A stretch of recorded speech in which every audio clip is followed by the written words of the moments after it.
오늘 이 시간은 마음의 방향이라는 제목으로 말씀의 은혜를 나누도록 하겠습니다. 여러분 앞에 뭐가 보이십니까? 뭐가 보이시죠? 마음이 착한 분은 뭐 보일 텐데 아무것도 안 보이죠? 예.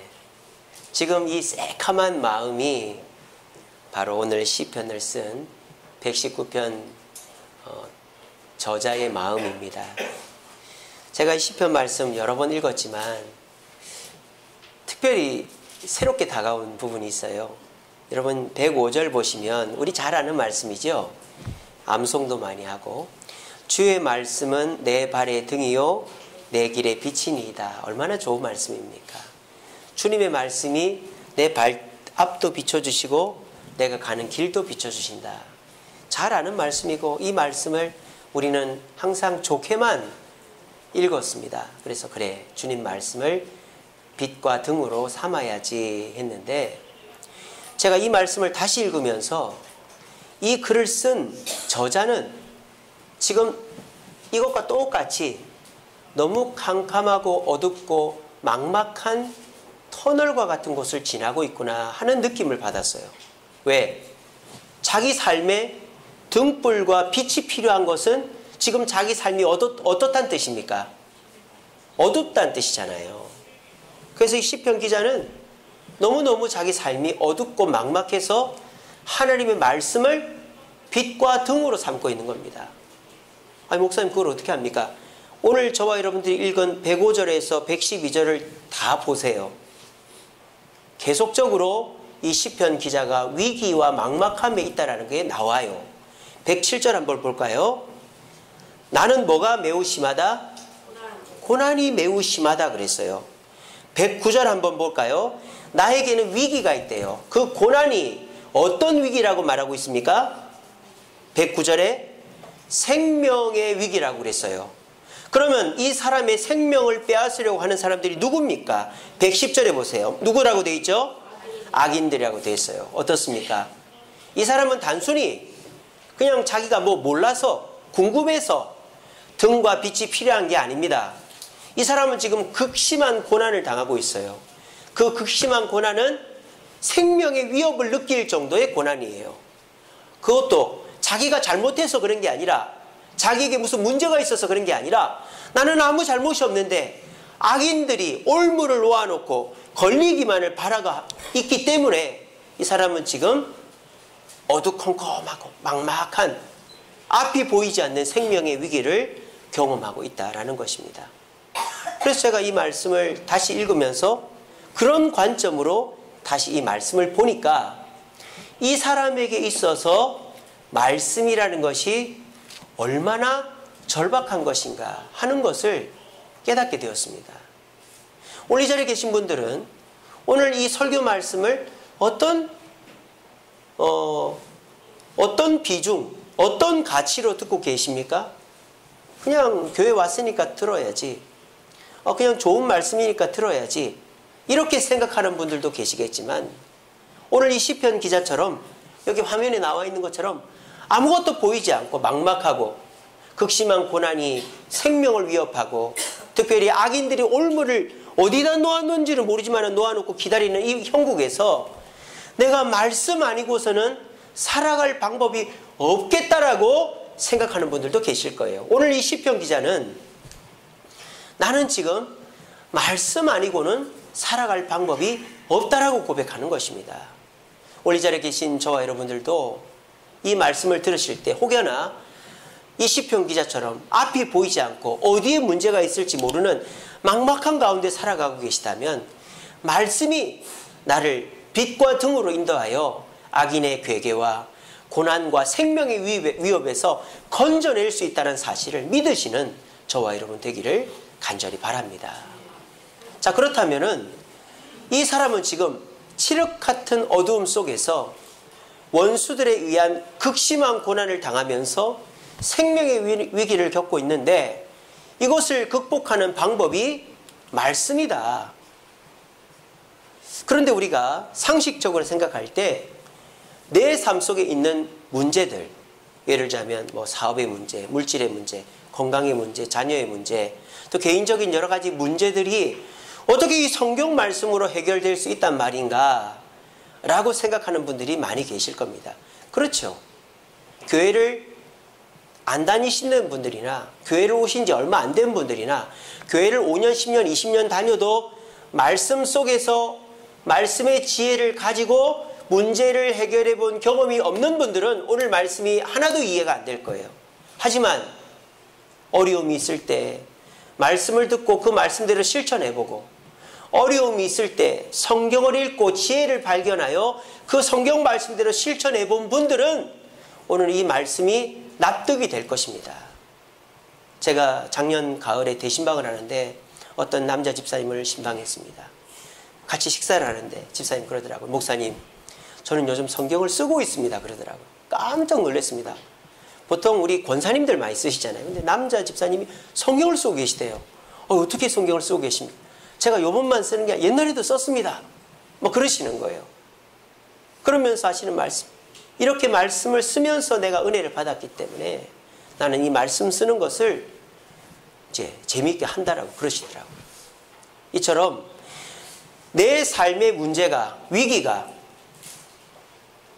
다른 것으로 해결되는 것만 경험하신 분들은 오늘 말씀이 귀담아 들리지 않겠지만 한두 번이라도 말씀을 듣고 그 말씀에 의지하여 문제를 해결하고 또 말씀을 읽고 지혜를 발견하여 문제를 해결해 본 경험이 있는 분들은 오늘 말씀이 납득이 될 겁니다.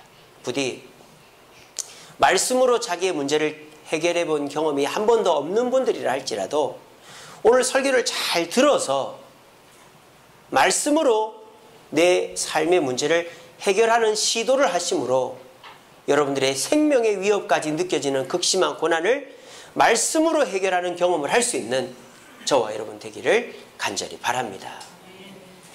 자, 그렇다면 오늘 이 시편의 기자는 무슨 근거로 말씀이 우리의 문제를 해결할 수 있게 한단 말인가? 말씀이 내 돈의 문제를 어떻게 해결할 수 있고, 말씀이 내 건강의 문제를 어떻게 해결할 수 있고, 말씀이 내 자녀들의 문제를 어떻게 해결할 수 있고, 말씀이 내 개인의 문제를 어떻게 해결할 수 있단 말인가? 반문이 되시죠. 답을 드리겠습니다. 관점의 차이입니다. 관점의 차이. 오늘 이 시편 기자는 문제를 해결하는 곳이 우리의 눈에 보이는 곳이 아니라 우리의 마음이라고 얘기하고 있어요. 문제는 우리 마음속에서 해결된다고 말하고 있어요. 그 근거가 어디 있느냐? 오늘 나옵니다. 119편 11절에 보면 이렇게 되어 있습니다. 내가 주께 범죄하지 아니하려 하여. 자, 여러분, 죄는 어떨 때 짓습니까? 내가 뭐 나쁜 행동을 해서 죄를 짓는 거잖아요. 근데 내가 나쁜 행동을 안 하면 죄를 안 짓는 거잖아요. 근데 오늘 시인은 뭐라고 그럽니까? 범죄하지 아니하려 하여 주의 말씀을 어디다? 내 마음에 두었나이다. 그러니까 이 사람 하는 말은 뭡니까? 마음에 말씀을 두면 죄를 안 짓는다라는 거예요. 세상에서는 어떻게 합니까? 감옥에 보내고 벌금을 물리고 발에다가 전자발찌를 물리면 죄를 안 짓는다 그러죠. 그런데 우리 주님은, 또 시편 기자는 마음에 말씀을 두면 죄를 안 짓는데요. 자, 이건 어느 정도 납득이 돼요. 근데 이거 말고 또 있습니다. 80절에 보시면 이렇게 되어 있습니다. 내 마음으로 주의 율례들에 완전하게 행하면 내가 뭐를 당하지 않는다? 수치를 당하지 않는다. 여러분, 수치는 어떨 때 당합니까? 내가 돈이 없을 때, 실수를 했을 때, 남들한테 뭐 꿀릴 때, 이럴 때 부끄럽잖아요. 여러분들 수치를 당하지 않으려고, 내가 남들한테 안 꿀리려고 열심히 돈 벌고 옷도 사고 차도 사고 집도 바꾸고 뭐 그러는 거 아닙니까? 세상 사람들이. 그런데 오늘 시편 기자는 전혀 다른 말을 해요. 우리랑은 뭐라고 그럽니까? 수치를 당하지 않는 것도 어디의 문제다? 내 마음의 문제라는 거예요. 그 예를 들어볼까요? 저희 집 아이들은 옷을 사 입지를 않습니다. 다 얻어 입습니다. 근데 우리 집 아이들은 하나도 부끄러워하지 않아요. 수치스러워하지 않습니다. 우리 새아는 우리 지우 옷을 그대로 물려받습니다. 지난주 입었던 지우 옷을 이번 주 입고 가도 하나도 부끄러워하지 않습니다. 왜? 지우 언니가 너무 옷을 깨끗하게 입어서 자기한테 주니까 너무 고맙대요. 이게 뭡니까? 수치도 어디의 문제다? 마음의 문제예요, 여러분. 여러분 돈이 없어서 부끄럽습니까? 어디 뭐 상처가 나서 부끄럽습니까? 어디 뭐 몸이 불편해서 부끄럽습니까? 여러분 그게 해결돼야 안 부끄러울 수 있겠어요? 여러분들이 돈을 얼마나 벌어야 수치스럽지 않겠어요? 여러분의 얼굴이 얼마나 이뻐져야, 수술을 얼마나 해야 수치스럽지 않겠어요? 여러분이 뭐 어디 다쳤어요? 몸이 불편해요. 그게 완벽하게 나아야 안 수치스럽겠습니까? 여러분의 사업이 도대체 얼마나 잘 돼야, 여러분이 얼마나 넓은 집에 살고 얼마나 좋은 차를 사야 수치스럽지 않겠습니까? 그거는 불가능한 일이에요. 그런데 한 방에 해결된다라는 거예요. 어떻게?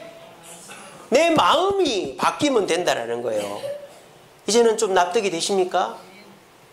이거는요, 우리 너무 비현실적인 이야기가 아니에요. 이상적인 이야기가 아니에요. 없으면서도, 불행하면서도 누워서 나는 행복하다, 나는 행복하다, 나는 다 있다. 자기 최면이 아니에요. 이거는 현실에 있을 수 있는 이야기입니다.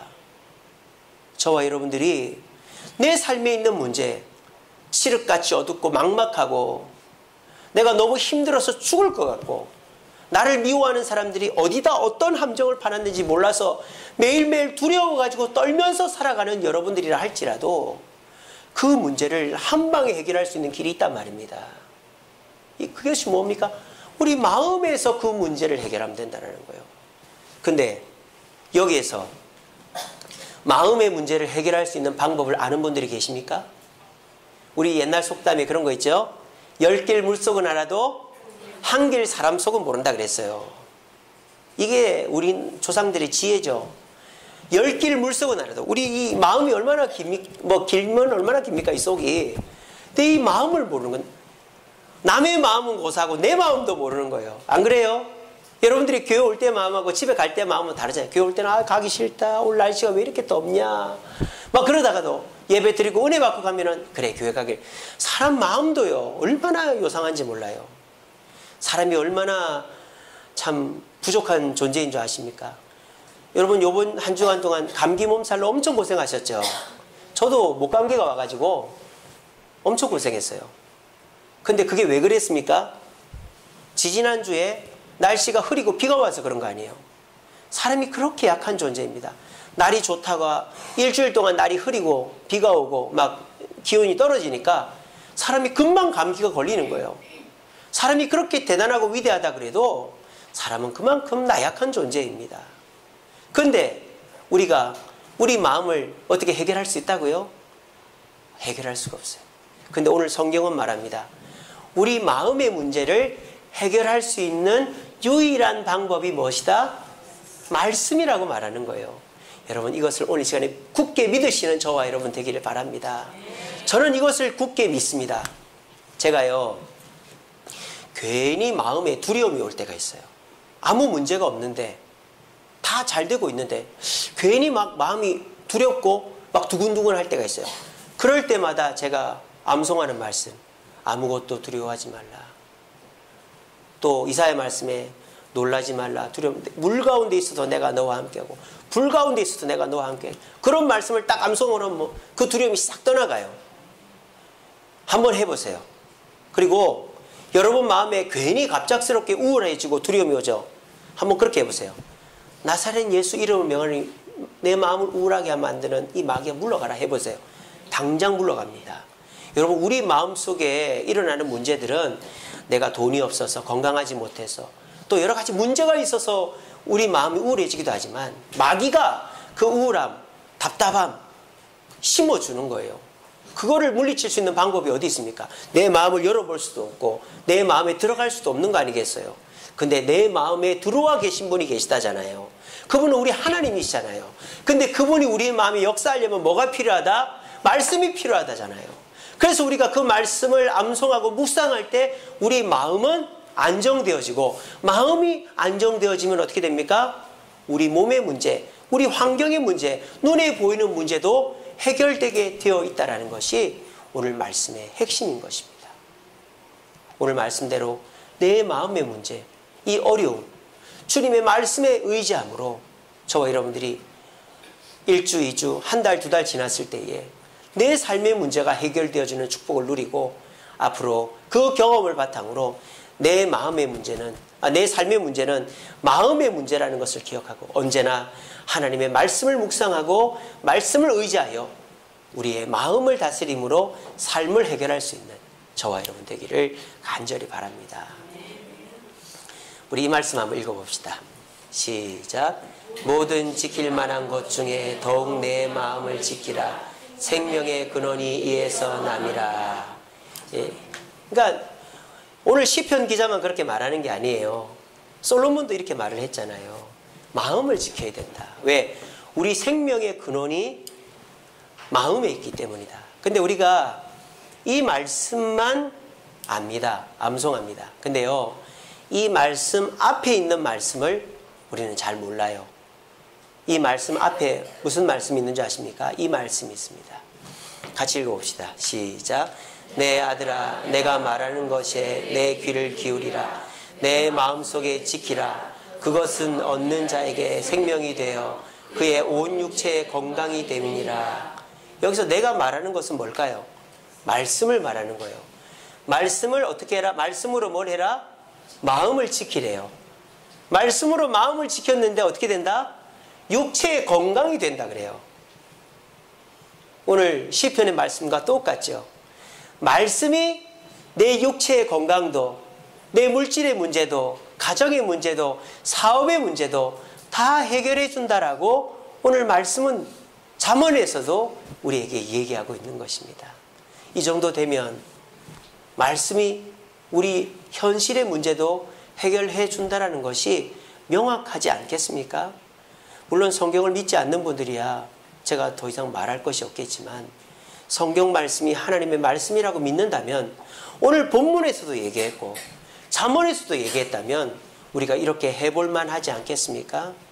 여러분 부디 한번 실천을 해보십시오. 지금까지 여러분의 문제들을 두고 가만히 참고만 있었다면 이제는 참지 마십시오. 적극적으로 그 문제를 해결하십시오. 근데 그 적극성이 내 머리, 지식을 의지하고 내 손발, 경험을 의지하고 도움될 만한 사람을 의지하는 그런 적극성 말고 그 적극성 이전에 하나님의 말씀을 적극적으로 탐구해 보시기 바랍니다. 오늘 주일날 선포되어지는 말씀을 잘 들으시고 또 그 말씀 말고도 평소의 말씀을 읽으심으로 내가 이 문제를 어떻게 해결해야 될까? 주님, 내가 문제가 있습니다. 지금 성경을 읽습니다. 성경 읽는 중에 그 지혜를 주세요. 기도하고 한번 읽어보세요. 우리 주님은 반드시 답을 주실 겁니다. 이렇게 해봐라. 저렇게 해봐라. 누구를 찾아가봐라. 그러면 그것이 말씀을 통하여 행한 일이기 때문에 주님이 보장하시고 주님이 이루어 주시는 것입니다. 여러분, 우리 마음을 지키는 길이 육체의 건강이 되고 물질이 되고 행복이 되고 자녀들의 문제가 해결되어지는 길인 줄로 믿으시고 우리 모두 우리 마음속에 말씀을 끊임없이 채워두어서 마음을 지킴으로 삶의 문제를 해결할 수 있는 저와 여러분 되기를 간절히 바랍니다. 말씀을 맺겠습니다. 자, 그렇다면은 이 말씀으로 마음을 지키는 구체적인 방법이 뭘까? 제가 그거를 소개해 드리겠습니다. 오늘 본문 112절 말씀에 이런 말씀이 있습니다. 내가 주의 율례들을 영원히 행하려고 어떻게 했다? 내 마음을 기울였나이다. 이게 무슨 말입니까? 주의 말씀 앞에 내 마음을 기울였다. 내가 그 말씀을 주시하고 있고 집중하고 있다 이 말이에요. 그러니까 여러분들이 평소에도 말씀에 내 마음을 기울이면 우리는 현실의 문제도 눈에 보이는 문제도 해결할 수 있습니다. 자, 그럼 이걸 좀 더 구체적으로 어떻게 비유할 수 있는가? 저는 이것에 비유하고 싶습니다. 자, 자동차 전조등이죠. 자동차 전조등. 운전하시는 분들은 자동차 전조등의 소중함을 아실 겁니다. 제가 예전에 신방을 갔다가 서울로 올라오는 길이었어요. 밤중에 올라오는데 비가 억수같이 쏟아지는 거예요. 그러니까 운전을 못할 정도로 비가 억수같이 쏟아지고 밤중이니까 차가 없어요. 뭐 앞뒤 옆으로 차가 있으면 그 차들이라도 보면서 갈 텐데 차도 없고 밤중인데다가 비가 억수같이 쏟아지니까 의지할 건 뭐밖에 없습니까? 이 헤드라이트밖에 없는 거예요. 전조등밖에 없는 거예요. 그러니까 비상깜빡이 켜고 속도 줄여가지고 전조등만 보고 긴장해가지고 막 운전해가지고 집에까지 온 적이 있습니다.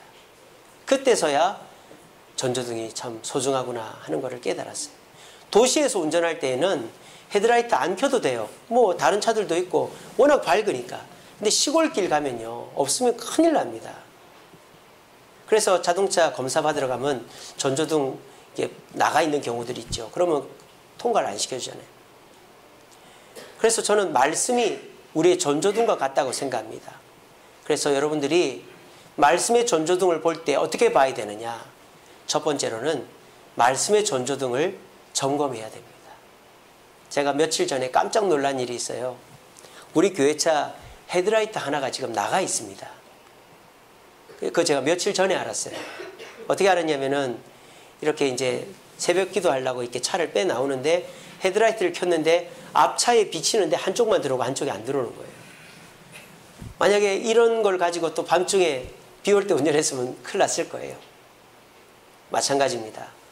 여러분들이 평소에 좋을 때, 문제 없을 때에는 마음이 편안하니까 말씀이 마음이 없어도 괜찮단 말이에요. 그런데 여러분들이 막 마음이 불안하고 삶에 문제가 있고 그것이 너무너무 막막하면 어떻습니까? 이것저것 지푸라기라도 잡으려고 하는데 그때 가가지고 내 마음속에 말씀이 없고 내가 주님의 말씀을 듣는 자리에 가지 않고 있다면 그 사람은 그리스도인이면서도 그 문제를 말씀으로 해결할 수가 없는 것입니다. 그러므로 저와 여러분들이 평소에 말씀 듣는 자리에 나오는 습관을 가져야 되는 거예요. 바로 이 주일 예배 말입니다. 이 주일 예배 나오는 거 쉬워 보이죠? 어려워지는 경우가 있습니다. 오늘 여러분들은 여기 앉아 계신 분들은 매주일 교회를 나오니까 응당 주일만 되면 교회 가야 되겠다 하고 씻고 나오시잖아요.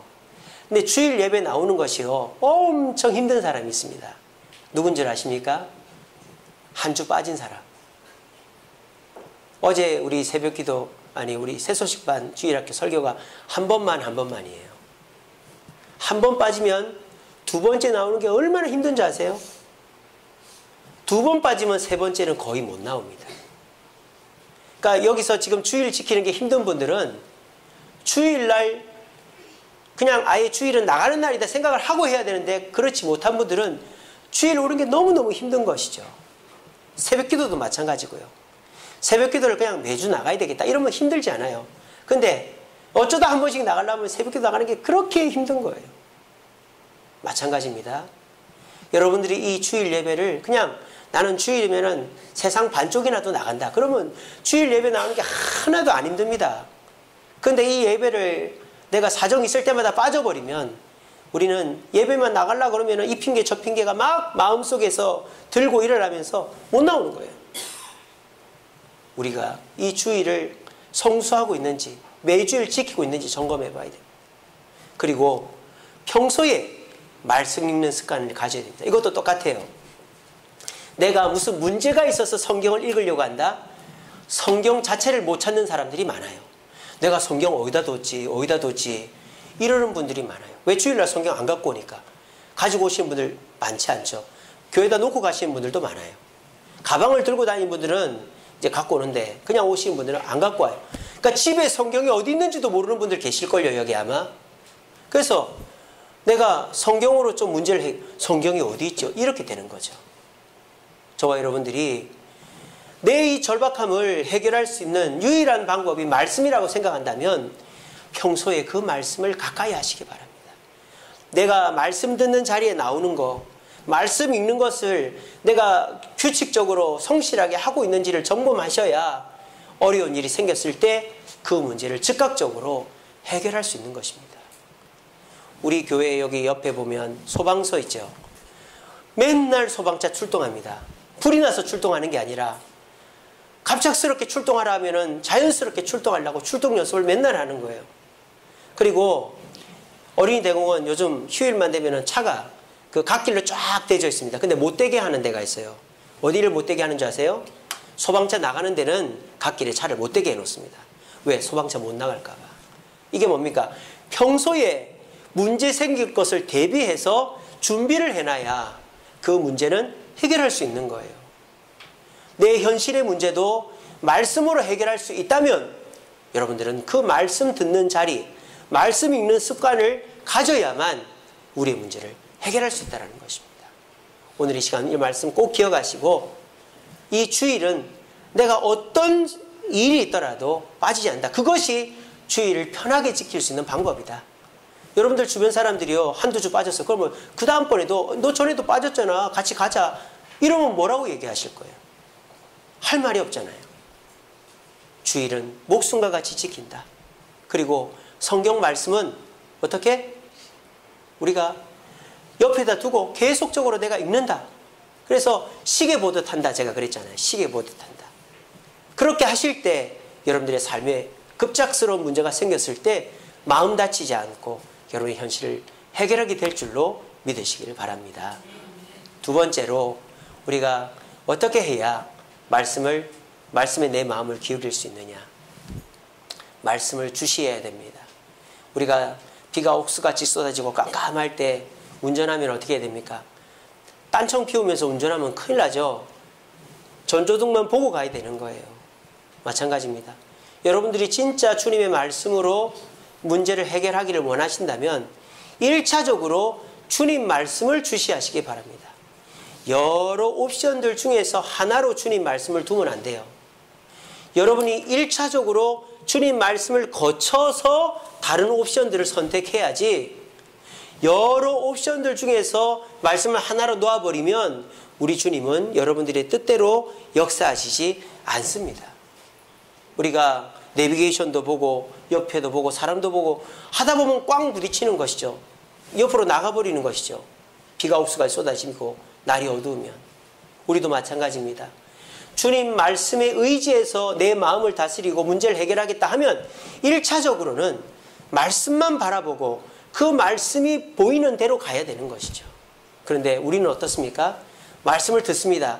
근데 그 말씀이 내 뜻과 다릅니다. 그러면 일단 그 말씀은 킵해 놓는 거예요. 일단 담아두는 거예요. 그리고 내가 생각하는 것대로 한번 해보는 거예요. 그리고 그게 안 돼요. 그때 가서 주님 말씀을 꺼내봐야 그거는 안 될 일입니다. 왜 우리가 주님 말씀에 의지해서 안 될까요? 주님 말씀을 1차적으로 주시해야 되는데 그 말씀 일단 듣고는 그래 일단 좋은 말씀이다 해놓고 내 방법, 내 생각, 내가 도와줄 만한 사람들 다 의지해보고 안 되니까 말씀으로 오면 그때 가니까 늦는 거죠. 오늘 시간에 오신 저와 여러분들도 내 삶의 문제가 딱 생겼을 때 마음속에 말씀을 두고 그 말씀의 뜻대로 1차적으로 행동하면서 다른 것들을 선택하심으로 여러분들이 현실의 문제를 주님 뜻대로 해결받을 수 있는 저와 여러분 되기를 간절히 바랍니다. 마지막으로 우리가 전조등을 볼 때 어떻게 해야 됩니까? 보이는 대로 행동해야 되는 거예요. 앞에 장애물이 나타나는데도 무시하고 가고 길이 코너를 도는데도 무시해버리면 그 차는 그냥 빠지고 넘어지고 뒤엎어지는 것이죠. 우리도 마찬가지입니다. 말씀이 이렇게 하라면 말씀대로 해야 되는데 아까 말씀드린 것처럼 일단은 내 생각대로 해보고 일단은 내 뜻대로 해본다면 우리는 말씀의 효과를 볼 수가 없는 것입니다. 오늘 마음의 방향이라는 제목으로 말씀을 전해드렸습니다. 오늘 이 자리에 앉아 계신 저와 여러분들의 마음은 어떤 방향을 향해 있습니까? 이 자리에 앉아 있으면서도 다른 곳에 내 마음이 뺏겨 있지 않습니까?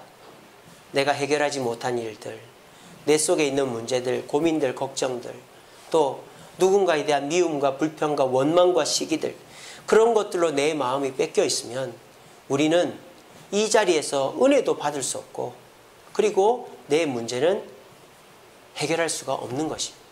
그런데 우리의 마음이 오늘 이 시간 말씀을 듣고 그 말씀에 향해 있으면 내 마음은 지켜지고 우리 주님께서 그것을 통하여 우리의 문제를 해결해 주실 줄로 저는 믿습니다.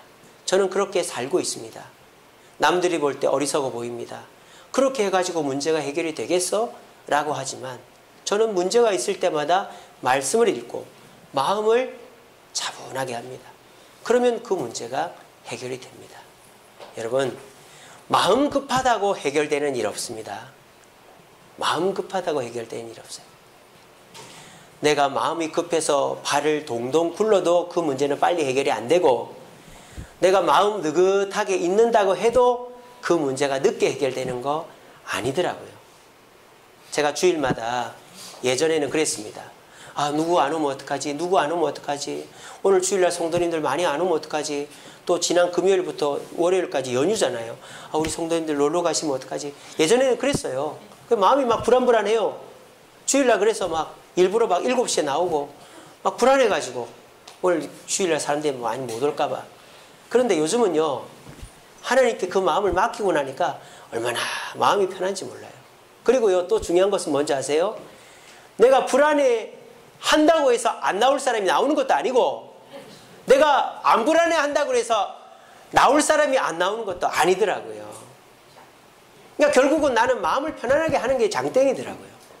그리고 주님 말씀대로 하면 주님께서 내 문제를 해결해 주시더라고요.